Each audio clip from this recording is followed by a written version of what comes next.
Takumi a été convoquée dans un autre monde et se retrouve devant la déesse Nolan, mais la première chose qu'elle fait est de s'excuser sincèrement parce que tout ceci était une énorme erreur. Elle explique que lorsqu'un sort d'invocation est activé, il sélectionne au hasard un groupe de perdants de la Terre pour être risqué. Mais la vie de Takumi se passait plutôt bien, il était donc censé être exclu de la convocation. Cependant, une erreur s'est produite et il s'est retrouvé ici avec tous les autres, et tout cela parce que le Saint-Empire de Sidonie a décidé d'activer le sort d'invocation de façon inconsidérée. Comme Takumi n'était pas censé être convoqué, Nolan l'a amené ici, alors que tous les autres héros convoqués sont allés directement en Sidonie. Takumi lui demande si elle peut simplement le renvoyer sur Terre puisqu'il a été invoqué par erreur, mais malheureusement, elle ne peut pas le faire. Elle était tellement en colère contre Sidonie pour avoir utilisé le sort d'invocation interdit qu'elle a immédiatement modifié les lois magiques de ce monde, de sorte que plus personne ne peut se déplacer entre les mondes, ce qui signifie que Takumi est coincé ici de façon permanente. Le processus l'a également tué, donc il y a aussi cela. Takumi commence à paniquer en réalisant qu'il est un fantôme désincarné, mais Nolan lui dit qu'il n'a pas à s'inquiéter car elle a un plan. Elle ne peut pas le renvoyer sur Terre, mais elle peut lui donner un nouveau corps et faire en sorte qu'il devienne un citoyen de ce monde. Et pour s'excuser, puisqu'elle est en partie responsable de cette situation, elle lui offre sa bénédiction pour lui rendre la vie plus facile. Takumi n'a pas vraiment le choix, il accepte donc de renaître dans ce monde, et Nolan est heureuse de l'entendre car cela lui facilite grandement la tâche. Elle lui dit d'ouvrir son écran de statut pour voir la nouvelle vie qu'il aura, et quand Takumi le fait, il découvre que Nolan a l'intention de lui donner un corps de 17 ans même s'il en a 40.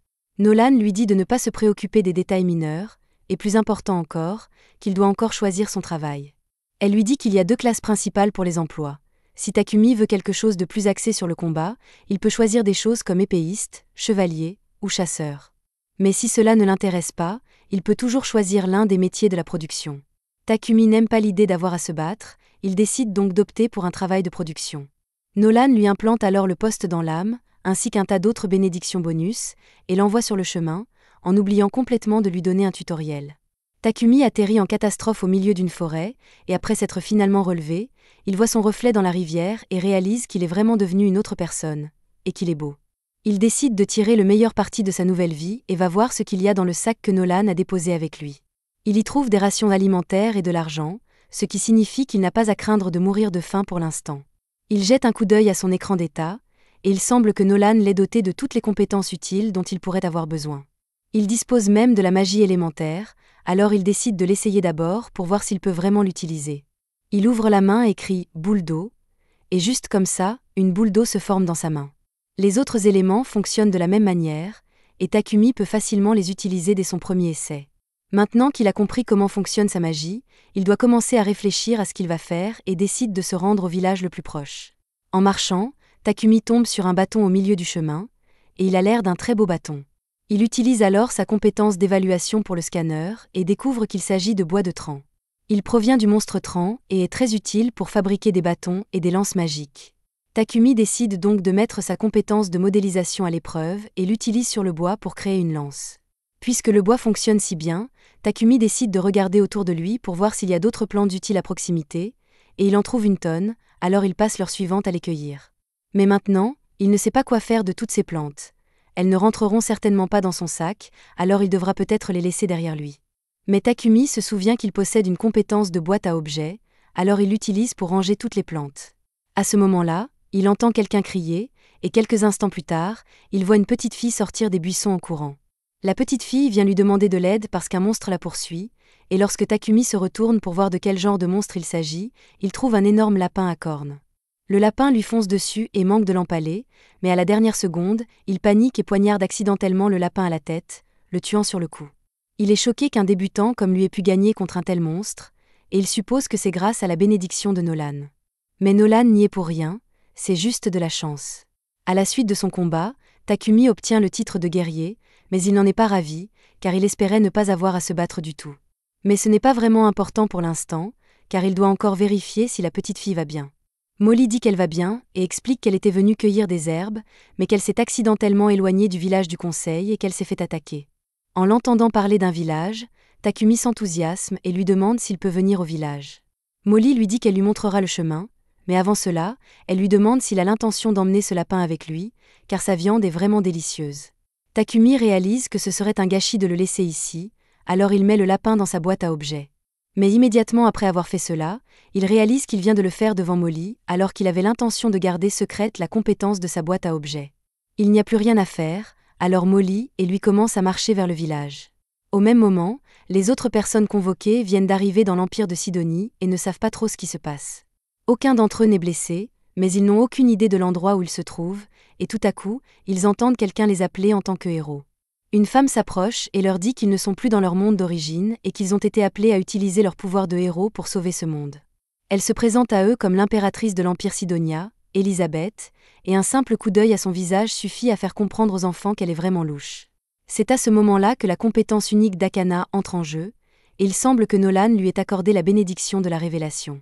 Ainsi, si elle suit son instinct, elle arrivera naturellement à la bonne réponse, et pour l'instant, l'instinct d'Akana lui dit qu'Elisabeth est une traître, et qu'on ne peut donc pas lui faire confiance. Pendant ce temps, Takumi est arrivé au village de conseil, et les parents de Molly viennent le remercier d'avoir sauvé leur fille. Le père de Molly se présente sous le nom de Banga, et sa femme s'appelle Martha. Il pense que Takumi est un homme très responsable pour avoir voyagé si loin tout seul. Sur ce, Takumi leur demande s'il peut rester dans ce village pendant un certain temps, puisqu'il n'a nulle part où aller. Ils lui répondent qu'il est le bienvenu, mais malheureusement, ils n'ont pas d'auberge dans le village, donc il n'y a pas d'endroit où loger pour le moment. Cependant, ils peuvent toujours lui construire une maison. Tous les villageois se rassemblent autour d'un terrain vague et s'apprêtent à commencer les travaux, mais Takumi veut se rendre au moins un peu utile, alors il utilise sa magie de la terre pour aplanir le sol pour les fondations. C'est la première fois qu'il utilise la magie à une telle échelle, et il manque de s'évanouir à cause de l'épuisement de son mana. Les villageois sont tous étonnés que Takumi puisse utiliser la magie de la terre si facilement, alors Takumi demande s'il pense qu'il vient de faire quelque chose d'étrange, mais ils lui disent de ne pas s'inquiéter.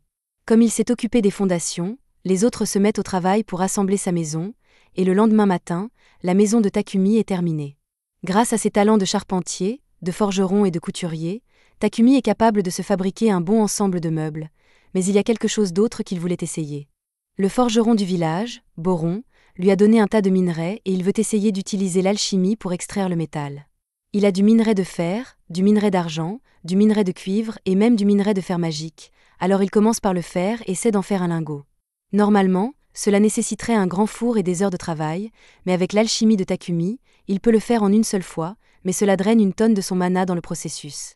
Sa première tentative d'extraction de minerais est un succès, et Takumi est très excité, il veut donc continuer à en extraire autant que possible pour fabriquer des objets plus tard.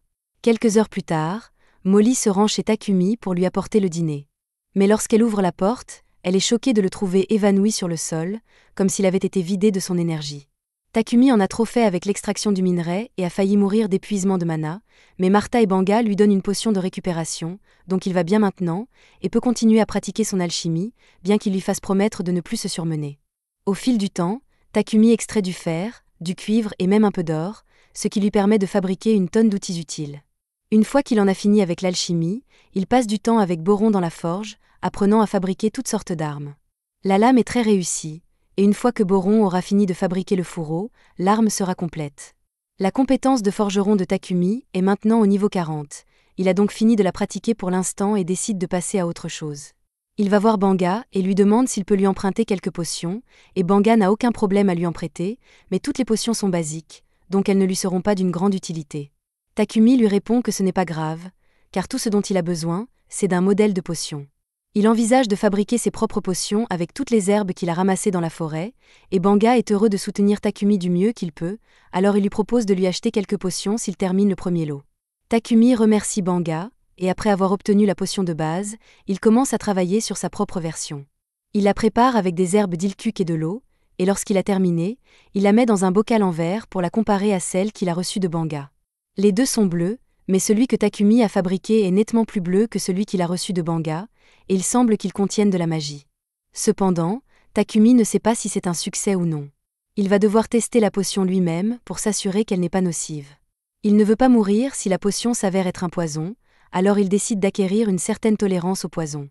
La meilleure façon pour lui de le faire est de manger ce que c'est jusqu'à ce qu'il soit sur le point de mourir, puis d'utiliser la magie de guérison pour se soigner. Cela fait maintenant quelques heures qu'il fait cela, et il se sent vraiment mal. Le bon côté des choses, c'est qu'en se soignant autant, il a acquis la compétence de purification, ce qui ne manquera pas d'être utile à un moment donné. Alors que Takumi se remet sur pied, il entend un bruit derrière lui et découvre un énorme sanglier qui le fixe. Le sanglier n'est manifestement pas amical, alors Takumi saisit sa lance et se prépare à se défendre. Cependant, lorsque le sanglier charge sur lui et qu'il tente d'utiliser la lance, celle-ci se brise au contact, laissant le sanglier indemne et Takumi sans arme. Il essaie d'utiliser toute la magie dont il dispose, mais aucune ne fait de dégâts sur le sanglier, et il commence à paniquer. Alors qu'il pensait que les choses ne pouvaient pas être pires, il remarque une araignée venimeuse derrière lui, qui semble s'apprêter à attaquer. Cependant, au lieu de l'attaquer, l'araignée attaque le sanglier, qui manque Takumi, mais le sanglier continue de s'approcher de lui, alors il doit trouver quelque chose rapidement. Jusqu'à présent, toutes ses attaques physiques ont échoué, mais il reste une chose qu'il n'a pas encore essayée. Alors que le sanglier fonce à nouveau sur lui, il saute en l'air et, au moment du contact, utilise sa compétence d'alchimie sur la tête du sanglier pour la briser. Grâce à sa rapidité d'esprit, il réussit à survivre et, maintenant qu'il est en sécurité, il décide d'aller voir l'araignée puisqu'elle l'a aidé tout à l'heure. L'araignée est en très mauvais état après avoir été frappée par le sanglier, alors Takumi décide de la soigner pour qu'elle ne meure pas.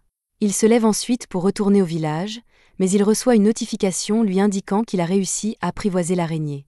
Il ne savait pas qu'il était possible d'apprivoiser une araignée, mais il hésite à l'emmener avec lui car l'araignée est considérée comme un monstre dangereux.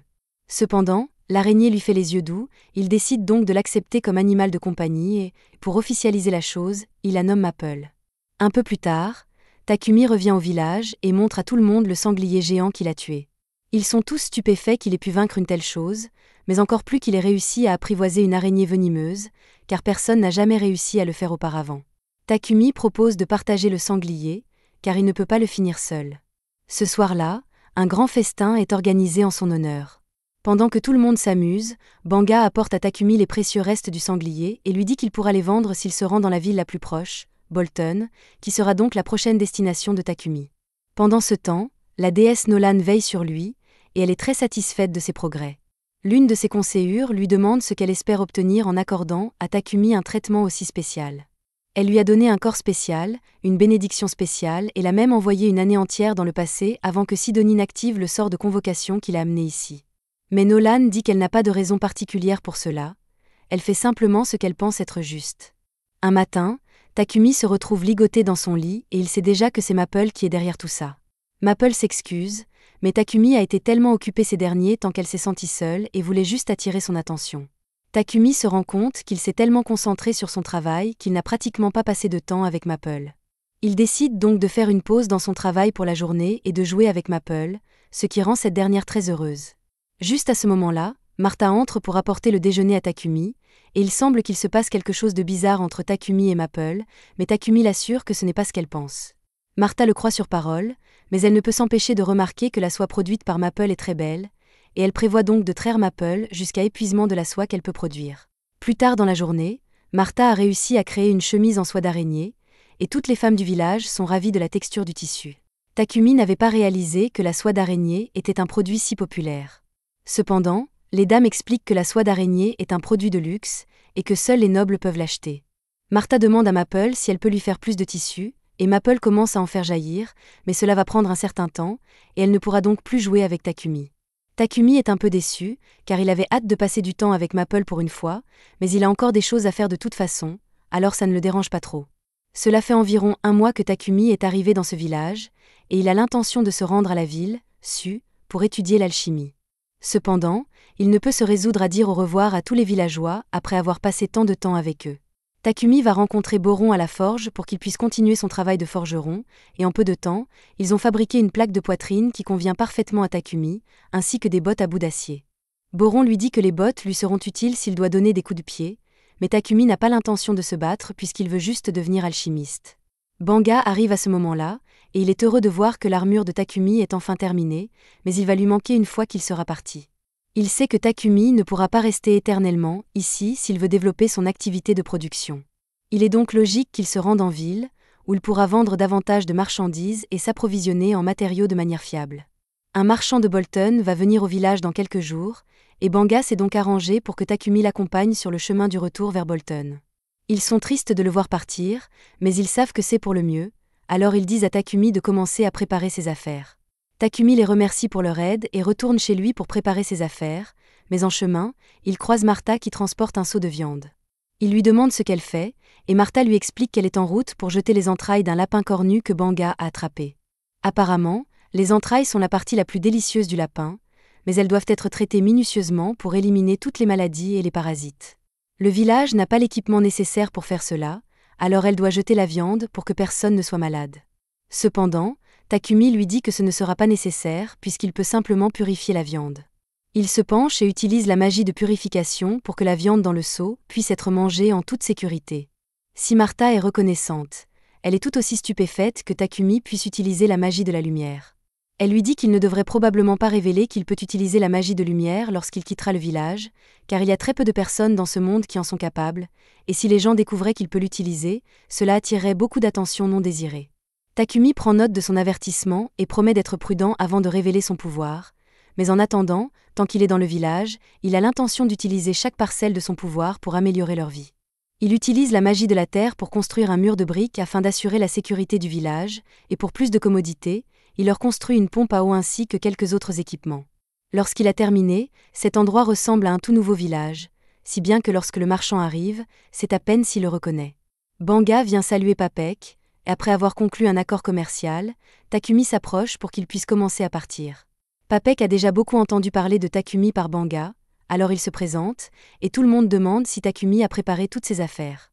Takumi leur assure qu'il n'a rien oublié, mais il y a une chose qu'il veut leur donner.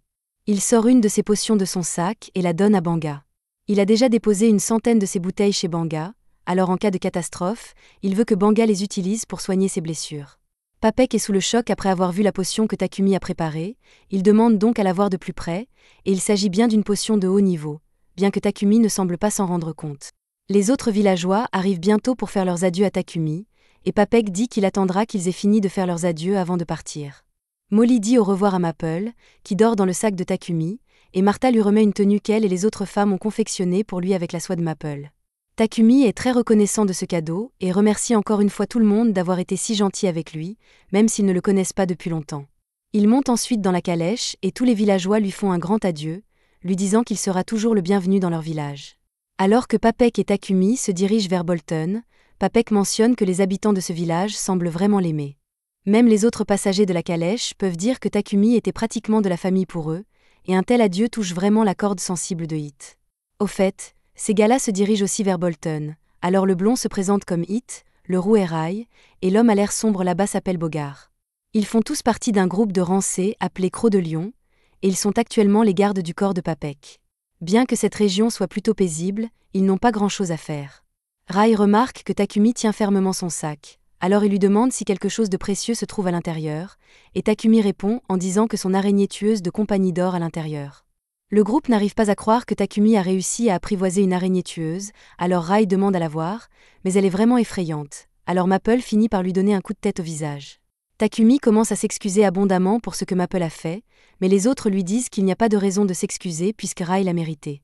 En fait, Hit ne serait pas surpris que la rencontre de Maple avec Rai lui fasse désormais craindre tous les humains, mais cela ne semble pas être le cas puisqu'elle semble s'être prise d'affection pour Bogart. Alors que tout le monde commence à s'extasier devant Maple, Papek appelle Takumi à l'avant car il veut parler de la potion qu'il a vu Takumi tenir tout à l'heure. Il demande s'il y en a encore en stock car, si c'est le cas, il aimerait bien en acheter. Takumi ne voit pas d'inconvénient à vendre les potions à Papek, mais tout à coup, le cheval s'arrête et on dirait qu'il y a des problèmes. Une horde de gobelins encercle la calèche pour l'attaquer, ce qui est une très mauvaise nouvelle, mais les autres semblent plutôt excités car cela signifie qu'ils peuvent enfin faire quelque chose. Alors ils disent à Takumi et Papek de s'asseoir et de les laisser faire tout le travail pendant qu'ils sortent sur le terrain. Il y a environ 20 gobelins, ils sont donc confiants et commencent à se battre. Rai les abat avec son arc, tandis que Bogart et Hit attaquent les autres avec leurs masses et leurs haches. Il ne leur faut pas longtemps pour éliminer tous les gobelins, et une fois qu'ils ont terminé, ils se mettent au travail en disséquant les gobelins afin de récupérer les pierres magiques.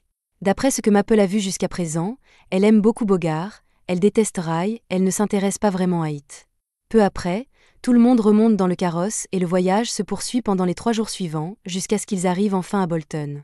Une fois entrés dans la ville, les membres de Croc-Lion se rendent à la guilde des aventuriers pour rapporter le succès de leur mission de garde du corps, et Takumi les suit car il doit s'inscrire à la guilde pour rester dans cette ville.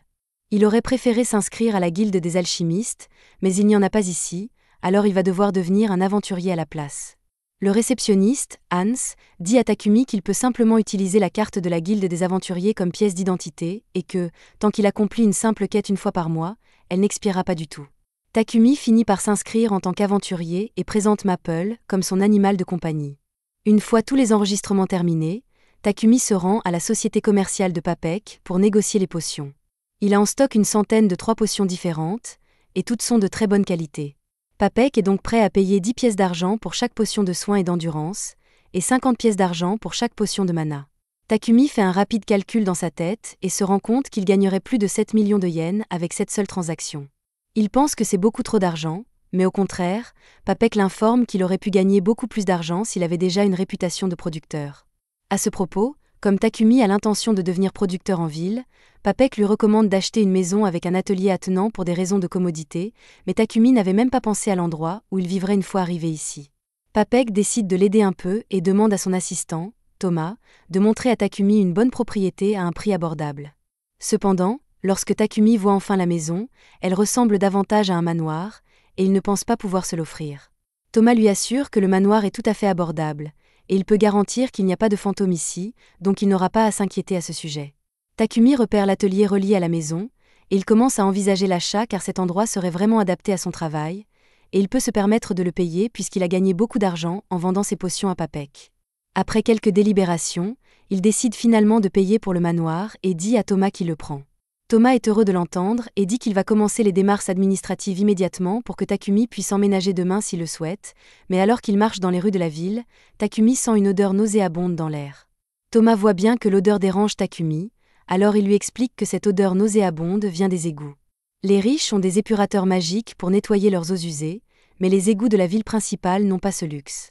Les purificateurs magiques sont très rares, car on ne les trouve que dans les ruines et les donjons anciens, et ils sont donc trop chers pour être installés dans les égouts de la ville.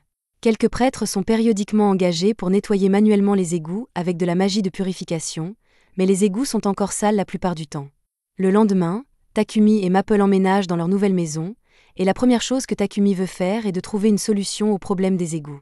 Il obtient un morceau de quartz et d'argile de l'entreprise de Papek, et après avoir utilisé la magie pour le façonner, il utilise la magie du feu combinée à la magie de l'espace-temps pour le cuire rapidement. Après avoir fait cela pendant un certain temps, le mana de Takumi est complètement vidé, et il doit boire quelques potions de mana. Mais le bon côté des choses, c'est qu'il réussit à terminer sa création, des toilettes modernes. À ce moment-là, il entend Papek crier dans le salon. Il sort donc pour voir ce qui se passe et trouve Papek enveloppé de la tête aux pieds dans la soie de Maple. Takumi demande à Maple pourquoi elle fait une telle chose, mais elle pense que Papek trouvera cela amusant. Pour sa défense, la sensation réconfortante de sa soie endort Papek, mais ce n'est pas une bonne chose, et Takumi s'excuse sincèrement pour les actions de Maple. Papek dit à Takumi que tout va bien, mais que le fait d'être scellé si soudainement l'a un peu effrayé, et qu'il a besoin d'utiliser les toilettes de Takumi rapidement. Cependant, dès qu'il entre, il ressort et commence à demander ce qu'est cette merveille de technologie. Takumi s'approche et lui explique qu'il s'agit de toilettes. Il l'a reliée à un dispositif de purification magique, de sorte qu'elle se nettoie automatiquement une fois que vous avez fini de faire vos besoins. En gros, une fois que vous avez fait vos besoins, l'appareil utilise la magie de purification pour décomposer vos déchets en matériaux inorganiques, qui sont ensuite jetés dans les égouts. Pour Papek, le système est logique, mais la seule façon dont quelqu'un aurait pu fabriquer une telle chose serait qu'il soit doué pour la magie de la lumière. Takumi se rend compte qu'il a peut-être fait une erreur puisque Martha l'a clairement mis en garde contre l'utilisation de sa magie lumineuse, alors il demande à Papek de garder le secret pour lui. Papek comprend que Takumi veuille garder ses capacités secrètes et promet de ne rien dire à personne. Cependant, il a absolument besoin de ses toilettes, alors il demande à Takumi s'il peut en fabriquer plusieurs pour lui. Takumi hésite à accepter car la fabrication d'une seule toilette représente beaucoup de travail, mais comme Papek insiste tellement, il accepte de le faire tant que Papek peut fournir les matières premières. Papek est très heureux d'entendre cela, mais il ne peut pas s'attendre à ce que Takumi fabrique toutes ses toilettes tout seul, alors il suggère que Takumi fasse un contrat d'esclave. Takumi est surpris par cette suggestion, car il ne voudrait jamais prendre un esclave, mais Papek fait remarquer que si Takumi essaie de garder ses capacités secrètes, il serait préférable de prendre un esclave pour l'aider dans son travail, car un esclave serait tenu au secret. Le fait d'être doué pour la magie de la lumière est très important, car cela signifie que vous avez été choisi par Dieu, et c'est pourquoi l'Église de la lumière divine s'en prendrait probablement à Takumi pour le forcer à travailler pour elle. Ils font beaucoup de profit en monopolisant la magie de purification, alors Papek doute qu'il soit heureux d'apprendre que les roturiers peuvent avoir accès à des purifications bon marché grâce aux toilettes de Takumi. Mais Papek a déjà une idée de la façon de contourner l'Église, alors Takumi n'a pas besoin de s'en préoccuper pour l'instant. Le plus important est de s'assurer que l'Église ne découvre pas sa magie lumineuse. C'est pourquoi la meilleure option serait de trouver un esclave, mais Takumi est strictement opposé à l'esclavage, alors il dit qu'il fera tout le travail tout seul. À ce moment-là, sa carte de guilde se met à briller, Takumi y jette un coup d'œil, et elle affiche un message disant qu'il doit accomplir une quête de vérification pour conserver son statut d'aventurier. Il semble donc qu'il n'aura pas le temps de faire les toilettes tout seul, alors il cède et accepte d'acheter un esclave. Papek emmène Takumi à la Muin Trading Company, car ce sont les marchands d'esclaves les plus respectueux de l'éthique. Papek part parler au propriétaire pour qu'il puisse faire une bonne affaire avec Takumi, et pendant ce temps, Takumi sort dans le jardin parce qu'il est joli. Il y trouve une belle fille elfe assise sur une terrasse, mais dès qu'elle voit Takumi, elle lui dit de s'en aller. Un peu plus tard, Papek présente Takumi à la propriétaire de la société de commerce d'esclaves, Mulan, et lui dit que Takumi est intéressé par l'achat d'un esclave. Bien qu'il mentionne que Takumi était vraiment réticent à l'idée d'acheter un esclave, Mulan lui demande s'il y a une raison particulière à cela, et Takumi explique que, dans son pays d'origine, la vente et l'achat d'êtres humains ont été abolis il y a longtemps, et qu'il n'est donc pas à l'aise avec l'idée de le faire ici. Mulan comprend les inquiétudes de Takumi, mais elle assure que, dans cette nation au moins, les droits et les privilèges des esclaves sont préservés dans une certaine mesure. En gros, cela fonctionne comme suit. Le propriétaire s'engage à respecter les droits fondamentaux de l'esclave, en lui fournissant de la nourriture, des vêtements et un abri, tandis que l'esclave s'engage à remplir ses devoirs. Les devoirs de l'esclave sont clairement définis dans le contrat, mais en plus de cela, le contrat interdit au maître et à l'esclave de se blesser l'un l'autre de manière mortelle. Takumi est ravi d'apprendre cela, car cela signifie que le contrat d'esclave est en quelque sorte un travail normal assorti de quelques règles. Mulan poursuit en expliquant qu'il existe plusieurs types de contrats d'esclaves. Dans le cas où une personne devient esclave à cause d'une dette, elle sera sous contrat jusqu'à ce qu'elle gagne assez d'argent pour rembourser cette dette. D'autres contrats sont plus permanents et sont généralement conclus par des criminels ou des personnes capturées lors d'une guerre, comme alternative à la mort. Cependant, la grande majorité des contrats d'esclavage sont conclus par des personnes qui ont été illégalement forcées par des bandits. Papek pense que l'esclave de guerre conviendrait le mieux à Takumi, car il ne peut être libéré sans la permission de son maître. Bien que Mulan puisse certainement faire en sorte que cela se produise, elle demande pourquoi il est nécessaire de s'assurer que l'esclave ne puisse jamais quitter Takumi. Papek commence à parler du talent de Takumi en matière de production et du fait qu'il ne veut pas que ses secrets soient volés, mais Mulan veut entendre la raison de la bouche de Takumi lui-même. Takumi explique qu'il est producteur et qu'il aimerait donc se concentrer sur son travail autant que possible, mais c'est un peu difficile à faire car il doit aussi remplir des quêtes de la guilde des aventuriers. Il vit actuellement dans un manoir, il aura donc besoin de quelqu'un pour l'aider à le gérer pendant qu'il travaille. En raison des compétences particulières qu'il possède, il aimerait s'assurer que son esclave ne puisse parler de lui à personne. De plus, comme il va accepter des quêtes de la guilde des aventuriers et récolter lui-même des ingrédients, il a besoin que son esclave soit un bon combattant, afin qu'il ne soit pas blessé lorsqu'il l'accompagne. Mulan comprend que Takumi n'a pas de mauvaises intentions, mais il est hors de question qu'elle le laisse forcer un seul esclave à faire à la fois le ménage et le combat, et elle ne travaillera donc avec lui que s'il accepte d'acheter 2 esclaves distincts. Cela dit, elle connaît quelqu'un qui ferait parfaitement l'affaire en tant que gouvernante de Takumi, et elle demande à Maria de venir dans la pièce. Maria a été forcée à l'esclavage lorsqu'elle était enfant et a été formée à la lecture, à l'écriture, aux mathématiques et à l'entretien général de la maison, ce qui fait d'elle la personne idéale pour ce travail. Maria dit qu'elle peut s'occuper des tâches ménagères d'un manoir toute seule, et Takumi est heureux de l'entendre. Cependant, Maria voit bien qu'il est plongé dans ses pensées, alors elle lui demande si quelque chose ne va pas. Takumi lui répond qu'il est juste un peu confus car il ne comprend pas pourquoi personne n'a encore acheté Maria, étant donné qu'elle est si mignonne et capable. Maria est embarrassée par le fait que Takumi la trouve mignonne, alors il s'excuse parce que c'était peut-être inapproprié. Maria se calme et dit à Takumi qu'elle ne peut faire que le travail de ménage décrit dans le contrat et rien d'autre. Takumi dit qu'il est d'accord puisqu'il ne veut qu'elle fasse le ménage, mais Maria veut qu'il soit bien clair qu'elle ne fera rien d'autre. Takumi ne comprend pas pourquoi elle en parle tant puisque Mulan a déjà expliqué comment fonctionnent ces contrats, mais Maria se met à dire qu'elle ne peut pas coucher avec Takumi. Takumi est lui aussi embarrassé, mais il assure à Maria qu'il ne la veut que comme gouvernante, pas comme gardienne du lit. Sur ce, Takumi demande à Maria si elle souhaite toujours conclure un contrat avec lui, et elle répond qu'elle serait heureuse de travailler avec lui. Maintenant que tout est réglé, Mulan dit qu'elle va commencer à travailler sur le contrat pour Maria.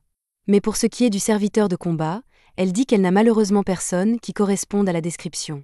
Maria entend Mulan dire cela et appelle BS parce qu'elle sait que Sophia est toujours là, mais Mulan n'apprécie pas qu'on l'appelle, alors elle dit à Maria de retourner dans sa chambre et de commencer à emballer ses affaires. Une fois Maria partie, Takumi demande à Mulan si ce que Maria a dit est vrai, et Mulan admet qu'il y a une esclave de combat dans le bâtiment. Cependant, elle ne pense pas que Sofia conviendrait à Takumi car elle a beaucoup de problèmes. Mulan veut mettre fin à la discussion, mais Takumi est curieux au sujet de Sofia et demande à la voir. Mulan accepte à contre-cœur d'emmener Takumi rencontrer Sofia, et lorsqu'ils arrivent dans sa chambre, Sofia est surprise de voir que le visiteur est le garçon qu'elle a rencontré dans la cour plus tôt. Mulan informe Takumi de l'histoire de Sofia et lui explique qu'elle a été capturée comme esclave de guerre lors de la bataille entre le royaume de Triara et le royaume de Yugar, bien que tout cela se soit passé il y a plus de 50 ans. Takumi est choqué d'apprendre que Sofia a plus de 50 ans. Mulan poursuit en expliquant que le royaume de Yugar était une nation d'elfes et que les elfes vivent naturellement longtemps. Sofia n'a pu conclure de contrat avec personne parce qu'elle a une affreuse cicatrice sur les oreilles et que sa main droite et sa jambe gauche ne peuvent plus bouger. C'est déjà un obstacle à l'achat d'un esclave de combat, mais en plus, elle a perdu l'usage de la magie élémentaire pour laquelle les elfes sont les plus connus, et il est donc probable qu'elle soit victime d'une malédiction. Compte tenu de tous ces faits, Mulan ne pense pas que Sofia sera en mesure d'aider Takumi dans ses quêtes, mais Takumi veut le confirmer par lui-même, alors il demande à avoir une minute seule avec Sofia. Mulan décide de lui laisser le temps de lui parler, et une fois qu'ils sont tous les deux seuls, Takumi attrape le visage de Sofia et la regarde dans les yeux. Il n'est pas fan de l'utilisation de l'évaluation sur les gens sans permission, mais il a besoin de vérifier ce à quoi il a affaire. Il jette un coup d'œil à l'écran d'état de Sofia, et à sa grande surprise, il découvre que ses statistiques sont au plus haut. Ses blessures limitent ses capacités et une malédiction pèse sur elle, mais si Takumi peut réparer cela, elle sera la parfaite compagne de combat. Mulan revient bientôt dans la pièce et demande à Takumi s'il a déjà pris une décision, ce à quoi il répond qu'il veut emmener Sofia. Sofia n'arrive pas à croire qu'il la veuille et lui rappelle tous ses défauts, mais Takumi dit qu'il va tout arranger pour que ce ne soit plus un problème. Mulan pense que la confiance de Takumi est plutôt intéressante, et elle accepte donc de laisser Sofia aux bons soins de Takumi. Quelques minutes plus tard, Mulan finalise les termes du contrat, et la dernière étape consiste donc à l'exécuter. Elles se réunissent toutes les trois, et Mulan utilise la magie pour les lier aux termes du contrat. Une fois qu'elle a terminé, Maria et Sofia deviennent officiellement les esclaves de Takumi. Maria le remercie de l'avoir acheté et promet de travailler dur pour être à la hauteur de ses attentes, tout comme Sofia. Elles retournent toutes les trois chez Takumi et dès qu'il ouvre la porte, Maple sort en sautillant car elle est impatiente de le revoir. Maria et Sofia s'inquiètent pour la sécurité de Takumi et Sofia s'apprête à attaquer Maple, mais avant qu'elle ne le fasse, Takumi l'arrête et lui explique que Maple est en fait son araignée tueuse. Les deux femmes trouvent cela étrange, mais elles décident de faire comme si de rien n'était, et un peu plus tard, Takumi leur fait visiter l'une des chambres vides du manoir. Sofia et Maria l'aiment beaucoup, alors Takumi leur dit que Sofia peut prendre cette chambre et que Maria peut prendre la chambre d'à côté.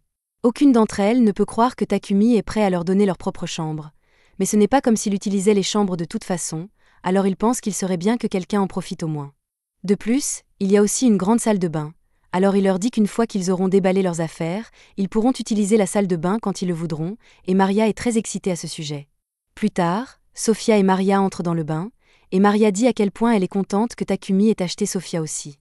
Pour être honnête, elle pensait que Mulan n'allait jamais laisser partir Maria car, au cours des 50 dernières années, quel que soit le montant offert, Mulan a rejeté tous ceux qui proposaient d'acheter Sofia. Donc, pour qu'elle vende Sofia à Takumi, elle a dû voir quelque chose de bon en lui. Sofia admet que Takumi a l'air gentil, mais elle reste un peu sceptique car elle ne sait pas grand-chose de lui. Pendant que Mulan rédigeait les contrats de vente, Sofia a jeté un coup d'œil au dossier de Takumi, et la plupart de ses antécédents, comme sa ville natale ou sa lignée, ont été laissés en blanc, alors s'il garde ces informations secrètes, c'est qu'il doit cacher quelque chose. Après avoir pris leur bain, elles sortent et sont choquées de voir que Takumi a déjà préparé le dîner pour elles.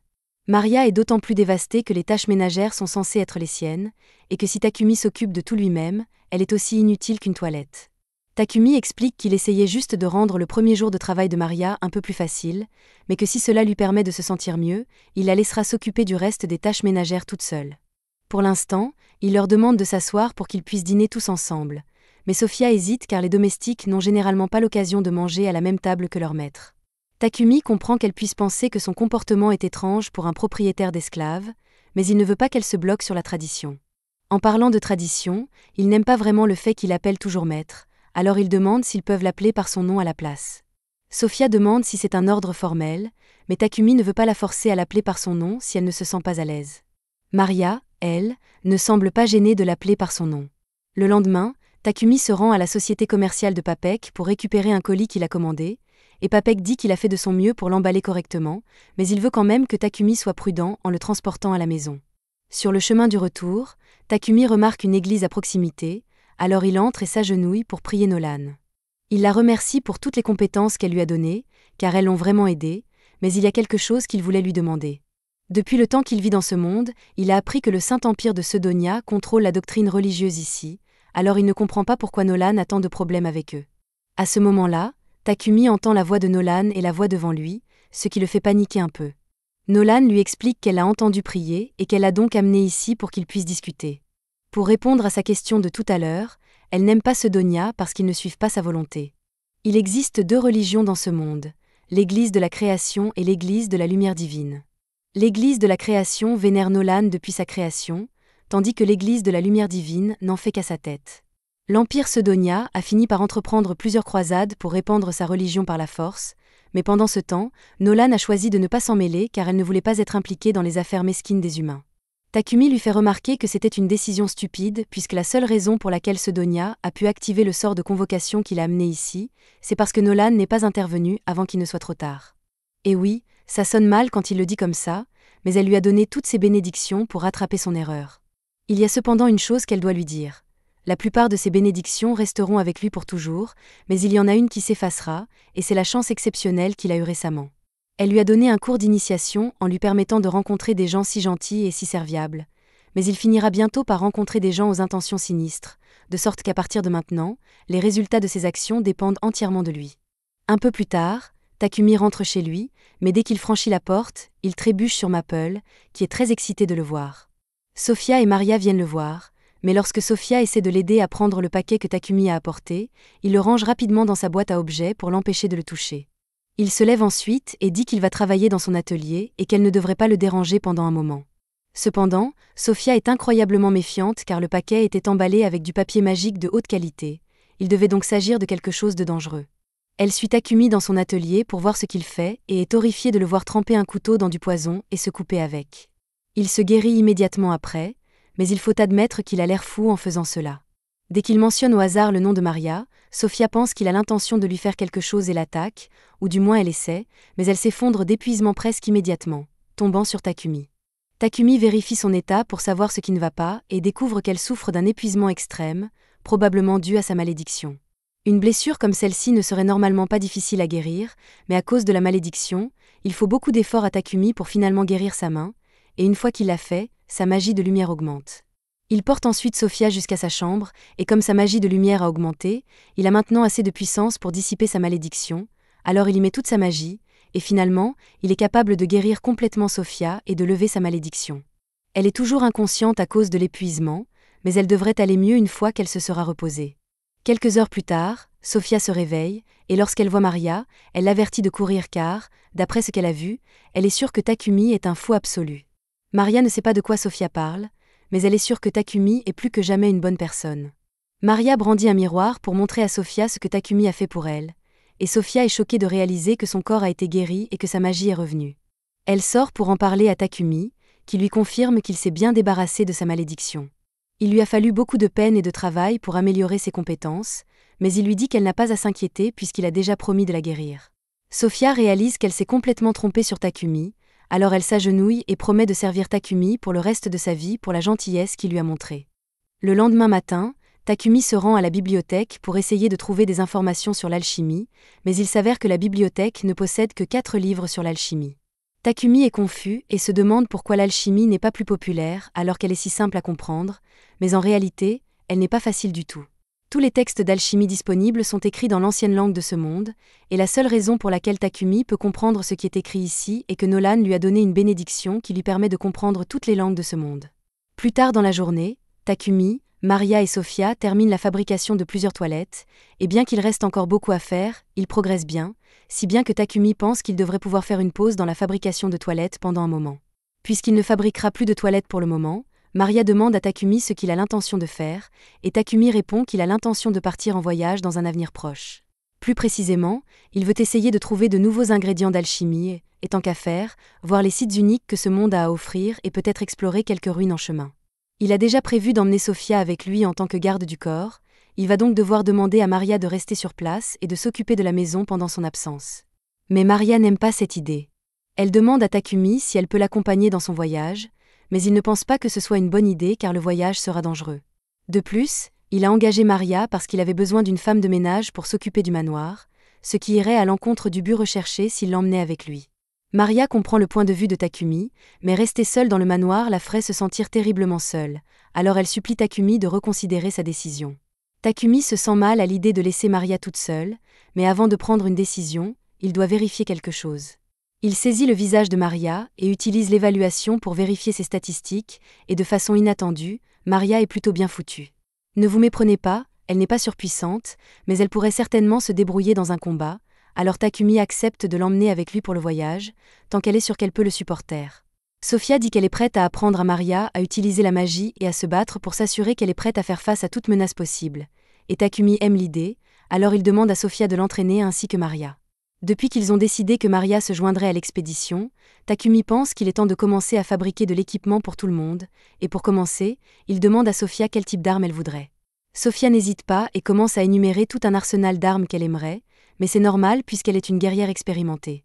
Maria, en revanche, ne connaît pas grand-chose aux armes, mais elle a reçu une petite formation à l'épée courte, et elle dit à Takumi qu'un ensemble de couteaux de combat lui conviendrait parfaitement. Cependant, Sofia fait remarquer que le fait de n'avoir que des couteaux de combat désavantagera Maria en ce qui concerne la portée, et qu'elle devrait donc se procurer une lance également. Maria ne sait pas comment se servir d'une lance, alors Sofia lui propose de l'entraîner rapidement pour lui montrer les bases, et pendant ce temps, Takumi commence à travailler sur les armes. Il ne lui faut pas longtemps pour finir de fabriquer toutes les lames, mais cela lui prend beaucoup de mana, et il doit boire une potion de mana pour récupérer avant de pouvoir continuer. Pour terminer, Takumi lance des enchantements d'attaque et d'auto-réparation sur les lames afin de ne pas avoir à les entretenir aussi souvent, et une fois que c'est fait, les lames sont enfin terminées. Il va maintenant s'occuper des poignets, mais comme Maria a demandé des couteaux de combat, elle aura besoin d'un fourreau. Même si Takumi est un gentleman, il reste un homme de culture, et imaginer les cuisses épaisses de Maria avec des couteaux dessus le fait presque s'évanouir. La prochaine chose qu'il doit faire est l'armure pour les filles, mais plutôt que de simplement leur demander de le laisser mesurer leur taille, Takumi a une bien meilleure idée. Il ouvre sa boîte d'objets et en sort 2 poupées grandeur nature de Maria et Sofia qu'il avait déjà fabriquées avec sa compétence d'évaluation, mais ne lui demandez pas pourquoi il les a faites. En ce qui concerne l'armure elle-même, Takumi prévoit de la fabriquer en utilisant de la soie d'érable et une partie de la peau qu'il a obtenue du sanglier blindé. Pour ce qui est de la conception, il n'a jamais eu l'occasion de fabriquer une armure pour d'autres personnes auparavant, alors il décide de laisser libre cours à son imagination et d'essayer toutes ses fantaisies en matière d'habillement avec ses poupées. Après plusieurs jours et plusieurs refontes, Takumi donne enfin l'armure à Maria et Sofia, et elle leur va à ravir. Il leur demande si elles l'aiment, elles sont toutes les deux surprises de voir à quel point elle leur va bien que Takumi ne leur ait jamais demandé leur mensuration. C'est presque comme s'il avait des doubles d'ailes sur lesquelles il aurait pu tester les tenues, mais ce serait fou, non ? Takumi change de sujet avant qu'ils ne commencent à se méfier et leur demande ce qu'ils pensent des armes qu'il a fabriquées pour eux. Sofia sort l'épée que Takumi a fabriquée pour elle et dit qu'elle est parfaite. Il en va de même pour Maria qui teste ses couteaux de combat, et elle est reconnaissante de l'équipement qu'il lui a fabriqué. Il y a encore une chose que Takumi a faite pour elles deux, alors il sort des anneaux et leur dit qu'il devrait les aider à lancer leur magie. Sofia et Maria acceptent les anneaux, mais elles se sentent mal d'avoir dérangé Takumi à ce point, car de tels anneaux consomment forcément une tonne de mana. Takumi admet que c'était épuisant, mais cela l'a aidé à améliorer ses magies de glace et de foudre, donc cela en valait la peine. Après avoir testé tout l'équipement, ils se rendent tous les trois à la guilde, car Takumi doit inscrire Maria et Sofia à la guilde pour qu'elles puissent également s'inscrire en tant qu'aventurières. Comme c'est leur première fois à la guilde, Maria et Sofia obtiennent le rang H. Pendant que Takumi est là, Hans lui rappelle qu'il doit accomplir au moins une quête pour conserver son statut d'aventurier. Takumi se rend sur le tableau des novices pour voir s'il y a de bonnes quêtes qu'il peut choisir. Il espère choisir une quête de rang H ou G pour ne pas avoir trop de travail, mais Sofia pense qu'il ferait mieux de choisir l'une des quêtes les plus difficiles, car cela l'aiderait à augmenter son rang. 2 salauds entendent que Takumi est de rang H et pensent pouvoir l'intimider pour qu'il s'enfuit afin de pouvoir s'amuser avec Sofia et Maria. Ils disent à Takumi qu'ils sont tous de rang D, qu'il n'a aucune chance de les gérer tous en même temps, et qu'ils n'ont aucun problème à tabasser un gars au hasard pour s'amuser.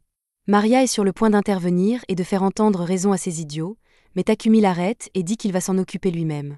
Il est absolument terrifié, mais ces gars ne lui ont pas seulement manqué de respect, ils ont manqué de respect à ses amis, alors il ne peut pas reculer. Les gars de rang D sont offensés qu'un novice de rang H, comme Takumi pense qu'il a une chance contre eux. Le gars à la bedaine tente de le frapper de toutes ses forces, et Takumi se laisse faire. Mais le seul à être blessé est le type de Randé, qui s'est cassé la main avec cette petite cascade. Soudain, le maître de la guilde, Barak, arrive et exige de savoir ce qui s'est passé, car les combats sont interdits dans la guilde. Au début, il pense que Takumi est responsable de tout ce remue-ménage puisqu'il est complètement indemne et que l'autre gars a un bras cassé, mais Maria lui dit que Takumi n'a rien fait de mal. Hans soutient également leur histoire, explique au maître de la guilde que Takumi n'a fait que recevoir un coup de poing au visage. Le maître de la guilde veut toujours faire toute la lumière sur cette affaire, alors pour l'instant, il demande à quelqu'un d'éloigner l'homme à la bedaine et dit à Takumi et à son groupe de venir avec lui car il a quelques questions à leur poser. Il pense que Takumi n'a fait que se défendre, mais il ne comprend pas comment il l'a fait et aimerait avoir une explication. Takumi est un peu mal à l'aise à l'idée de révéler des informations sur ses compétences personnelles, mais le maître de guilde l'assure que toutes ces informations resteront confidentielles. Dans ce cas, Takumi explique que lorsque le type lui a donné un coup de poing, il a ouvert sa boîte à objets et en a sorti un peu de charbon de bois, qu'il a ensuite utilisé pour s'enduire le haut du corps afin de se défendre. Pour être sûr de ne pas être blessé, il a synthétisé le charbon en diamant. C'est ainsi qu'il a pu briser le poing de ce type sans rien faire. Puisqu'on en parle, le maître de guilde pense que ce serait une bonne idée de promouvoir Takumi au Randé immédiatement. Il a clairement les compétences pour être de Randé, et si son rang est plus élevé, les idiots comme le dernier gars n'auront pas l'audace de s'en prendre à lui juste parce qu'il a de jolies femmes avec lui. Takumi ne pense pas qu'il serait juste qu'il obtienne une promotion automatique pour cette raison, alors Hans suggère que Takumi et les autres accomplissent quelques quêtes difficiles pour justifier leur promotion, et Sophia et Maria semblent penser que c'est une bonne idée, alors Takumi accepte aussi. La quête qui leur est assignée consiste à exterminer des gobelins et des kobolds et à récolter des herbes mûriles, et ils se rendent donc dans la forêt pour commencer. Maple joue le rôle d'éclaireur et prévient le groupe qu'il y a un groupe de 4 gobelins devant eux. Sophia prend l'initiative et se porte volontaire pour s'occuper des 2 premiers, elle s'élance et les abat d'un seul coup. Les 2 autres sont bloqués par la toile de Maple, et une fois qu'ils sont tombés au sol, Maria et Takumi les poignardent dans le cou. Takumi est content qu'ils se débrouillent si bien contre les monstres, mais cela dit, ils ont rencontré beaucoup trop de monstres ici. Ils ont déjà tué près de 100 gobelins et kobolds, alors Sophia pense qu'il doit y avoir un campement de monstres à proximité, et si c'est le cas, alors il y a probablement aussi un général gobelin. Un général gobelin est un monstre de rang C, ce qui signifie qu'il faudrait au moins 5 groupes de Randé pour le vaincre, mais avec la magie spirituelle de Sophia, la magie de terre de Maria et la magie élémentaire de Takumi, Sophia est sûre qu'il devrait pouvoir le vaincre. Takumi se sent encore un peu mal à l'aise à l'idée de relever un tel défi, mais puisque Maria et Sophia semblent si confiantes en leur force, il est prêt à accepter. Sans compter qu'ils ont toujours Maple de leur côté, mais tout à coup, Maple dit à Takumi qu'elle est sur le point d'évoluer, et qu'elle ne peut donc plus se battre. Takumi comprend et ouvre une dimension de poche pour qu'elle puisse s'y reposer. Mais, juste comme ça, Sophia et Maria ont beaucoup de questions. Comme quand diable Takumi a-t-il appris à créer des dimensions de poche ? Takumi répond que c'est normal et que ce n'est qu'une de ses compétences, mais surtout, comme Maple ne peut plus se battre avec eux, Takumi prévient les autres qu'ils n'auront pas autant de soutien qu'ils le pensaient au départ, mais Sophia pense toujours qu'ils peuvent y arriver. Ils arrivent bientôt au camp des gobelins, et après une petite reconnaissance, Sophia conclut qu'il y a environ 400 gobelins ici.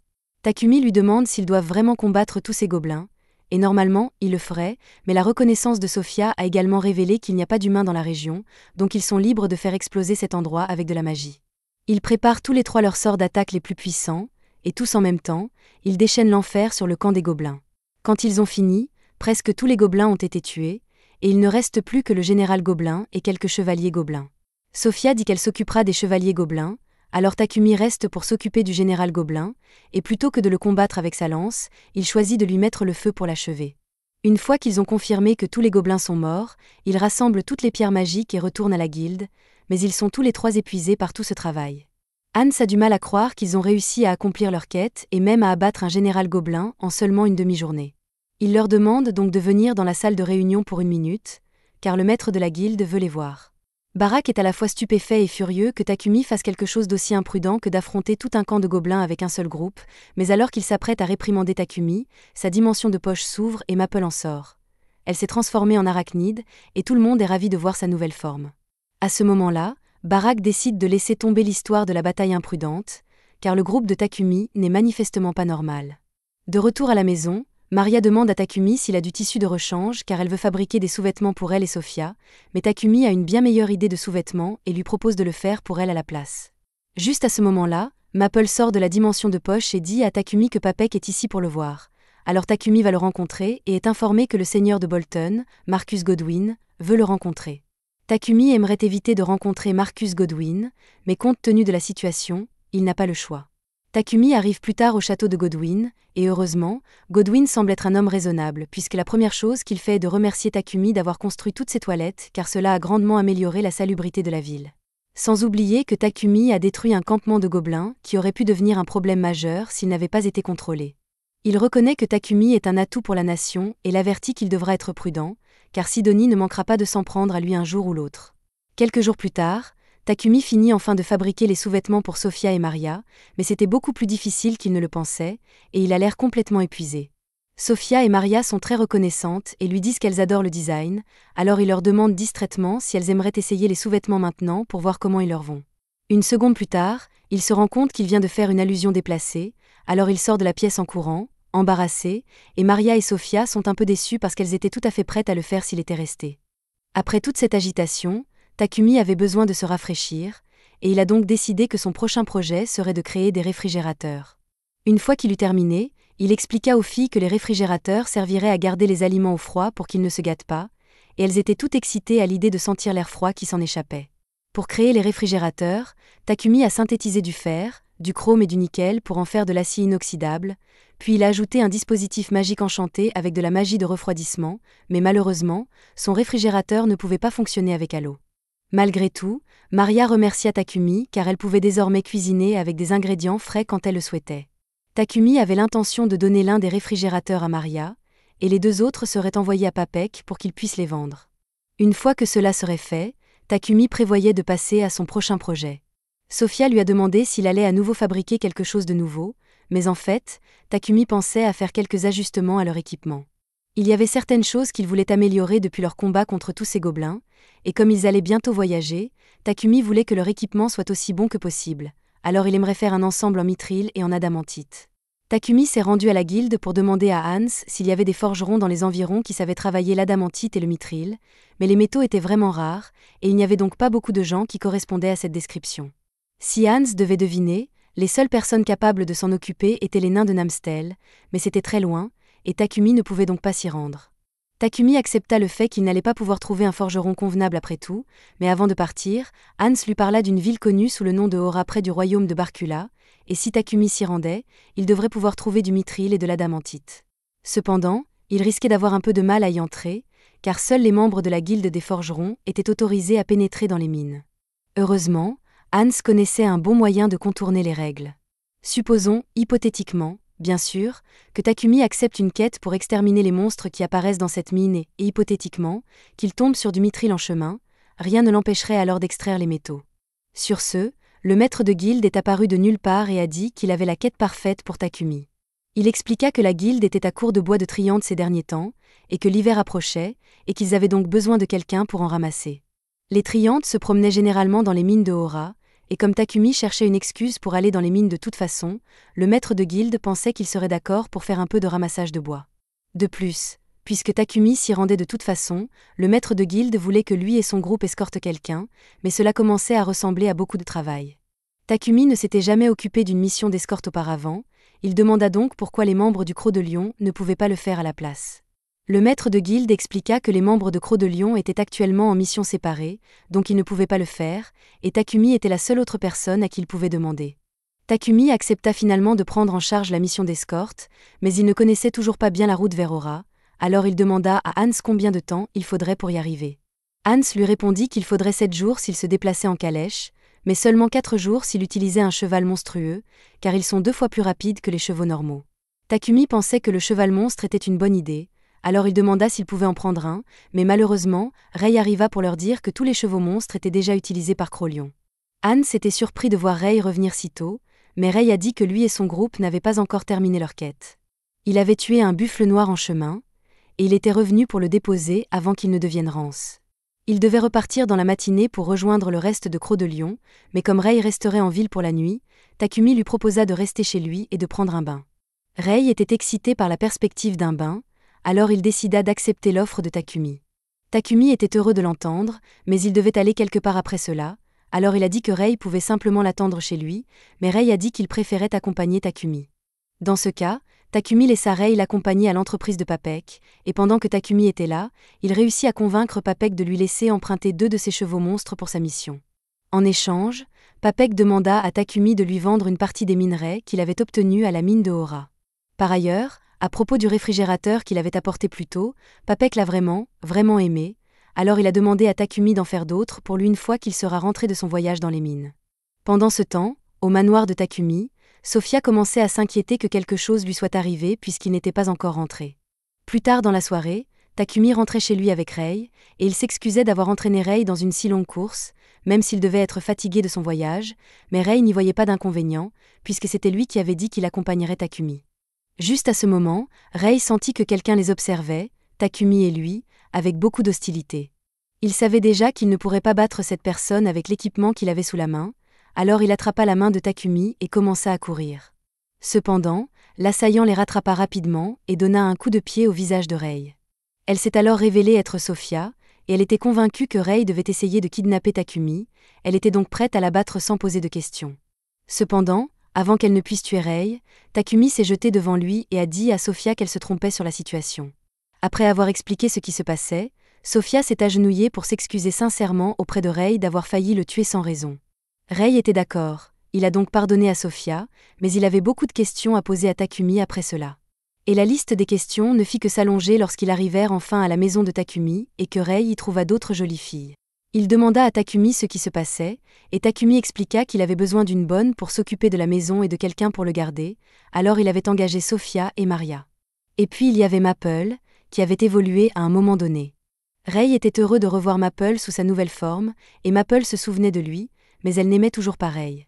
Rei s'agenouilla en signe de défaite, car Bogar et Hit avaient déjà des femmes, et même Takumi avait 2 petites amies, alors qu'il était toujours célibataire. Takumi a corrigé Rei et lui a dit qu'il ne sortait ni avec Sophia ni avec Maria. Après avoir entendu cela, Rei a profité de l'occasion pour tirer son épingle du jeu et a demandé à Sophia si elle envisageait de sortir avec lui, mais elle a immédiatement refusé, tout comme Maria, et Rei s'est retrouvé une fois de plus en position de vaincu. Un peu plus tard, alors que Rei pleure dans le bain, Takumi parle à Maria et Sophia de la mission qu'il a acceptée pour aller extraire du mithril et de l'adamantite. Sophia pense que c'est une bonne idée puisque le bois de Triante est un matériau précieux, et tout le monde est d'accord, alors Takumi dit qu'ils partiront dans 3 jours. Le lendemain matin, Rei part rejoindre le reste de Croc de Lion, et une fois qu'il est parti, Takumi décide de commencer à travailler sur un nouvel équipement pour la chasse aux Triantes de son groupe. Il se procure une épée en carbure de tungstène drainant la magie, et c'est déjà une excellente arme, mais elle est trop grosse pour être utilisée telle qu'elle, c'est pourquoi Takumi prévoit de la démanteler. Il essaie d'utiliser sa compétence en alchimie, mais l'épée semble lui résister, ce qui lui demande beaucoup plus d'efforts que d'habitude. Mais finalement, Takumi parvient à briser le métal et à en faire 2 lames distinctes. Les lames drainent le mana de tout adversaire qu'elles tranchent, et Takumi est satisfait du résultat, bien qu'il soit totalement vidé. 3 jours plus tard, Takumi et les autres rencontrent Papek pour récupérer le chariot qu'il a promis de leur donner, et l'homme que le maître de la guilde leur a demandé d'escorter attend déjà à l'intérieur. Takumi va donc lui parler, et l'homme se présente sous le nom de Gambo. Le groupe se met en route, mais en chemin, ils doivent s'arrêter dans un champ pour que Takumi et les autres puissent chasser leurs triantes. Alors qu'ils pénètrent dans la forêt, Sophia aperçoit un triante qui tente de se fondre dans les autres arbres à proximité, elle le signale à Takumi, qui s'élance pour l'éliminer. Le triante tente d'attaquer Takumi, mais Sophia et Maria le protègent, et il peut facilement l'abattre. Cependant, il ne s'agissait que d'un seul triante, et il leur reste encore une forêt entière à abattre. Cela prendrait trop de temps de tuer chaque triante individuellement, alors Sophia suggère qu'ils utilisent la magie, et cela semble fonctionner très bien. Cependant, ils sont bientôt confrontés à un ancien triante, et peu importe la quantité de magie qu'ils utilisent pour l'attaquer, il continue de se régénérer. La seule façon de l'achever est de couper son corps principal en une seule fois, alors Sophia dit à Takumi d'enduire son épée de feu et d'attaquer pendant qu'elle et Maria le couvrent. Ensemble, ils parviennent enfin à abattre le chef triante et à le récolter pour leur chasse aux triantes, ce qui leur permet de poursuivre leur voyage vers Hora. À leur arrivée à Hora, elles se rendent à la guilde des aventuriers locales, où Gambo leur indique une quête qui consiste à exterminer les monstres taupes dans les mines. Ces taupes se nourrissent de minerais, elles sont donc considérées comme une menace sérieuse, et s'ils acceptent cette mission, ils seront autorisés à entrer dans les mines. Un peu plus tard, le groupe se rend dans les mines, et ils ont beaucoup de chance car ils ne tardent pas à trouver du minerai de mithril et d'adamantite. Cependant, les minerais attirent des taupes monstrueuses du sol, et ils doivent donc être prêts à se battre. Avant que la taupe ne fasse surface, Takumi réfléchit un instant et trouve une idée géniale. Dès que la taupe apparaît, il l'aveugle avec de la magie lumineuse, et elle s'effondre, ce qui permet de l'achever facilement. La méthode de Takumi permet d'éliminer facilement les taupes, mais Sophia et Maria sont un peu déçues car cela signifie qu'elles n'auront pas l'occasion de se battre. Comme le voyage dans les mines a été un succès, ils retournent tous à Bolton quelques jours plus tard. Takumi se rend à l'atelier de Gambo pour apprendre à travailler le mithril et l'adamantite. Gambo lui explique comment extraire le métal du minerai, et après beaucoup d'efforts, Takumi parvient à créer du mithril et de l'adamantite, qu'il commence à utiliser pour fabriquer toutes sortes d'objets imprégnés de magie. Une fois qu'il a terminé son nouvel équipement, il le donne à Maria et Sophia pour qu'elles le testent. Les filles sont stupéfaites de voir à quel point leur armure est légère et résistante, et même imprégnée de magie. Takumi explique qu'il a imprégné leur équipement de magie correspondant à leur élément préféré. Quant à son armure, il a imprégné de quelque chose appelé Thunderclap, qui est en fait une amélioration de l'agilité, ce qui permet à Takumi de se déplacer à une vitesse folle. Cependant, à la seconde où Takumi essaie de faire quelque chose de cool en montrant sa rapidité, l'univers refuse de le laisser faire, et il finit par s'écraser la tête la première contre un mur. Takumi leur montre les nouvelles armes qu'il a fabriquées ainsi que les enchantements qu'il y a placés. Sophia et Maria adorent leur nouvelle lance, mais Sophia a une requête à faire. Elle serait prête à sacrifier sa vie pour protéger Takumi, alors elle lui demande de lui fabriquer un bouclier pour qu'elle puisse le protéger plus efficacement. Takumi pense que c'est une bonne idée, mais il rappelle à Sophia qu'elle doit accorder autant d'importance à sa propre vie qu'à la sienne. Nolan a observé Takumi pendant tout ce temps, et elle est heureuse des progrès qu'il fait, car il aura certainement besoin de toute la force possible pour affronter les batailles à venir. Un an dans le futur, là où les autres héros ont été convoqués, nous voyons Akira et Yamato. Une fois leur entraînement terminé, ils sont envoyés en mission par le roi de Samandara, et je ne vais pas mentir, il a l'air plutôt maléfique maintenant. De retour à l'époque de Takumi, il vient de finir de travailler sur le bouclier demandé par Sophia. Bien que Sophia soit celle qui l'a demandé, elle se sent mal après avoir vu à quel point cela épuise Takumi, et elle aimerait qu'il ait un assistant qui puisse l'aider dans sa production. Pendant ce temps, dans la capitale royale, le seigneur reçoit une lettre de Sidonie. Il semble qu'ils aient entendu parler des toilettes de Takumi et de la magie de purification qu'elles utilisent. Bien qu'ils ne sachent pas encore qui est Takumi, ils ont l'intention de prendre des mesures contre lui. C'est la fin de l'épisode 5. Abonnez-vous pour ne pas manquer la prochaine partie.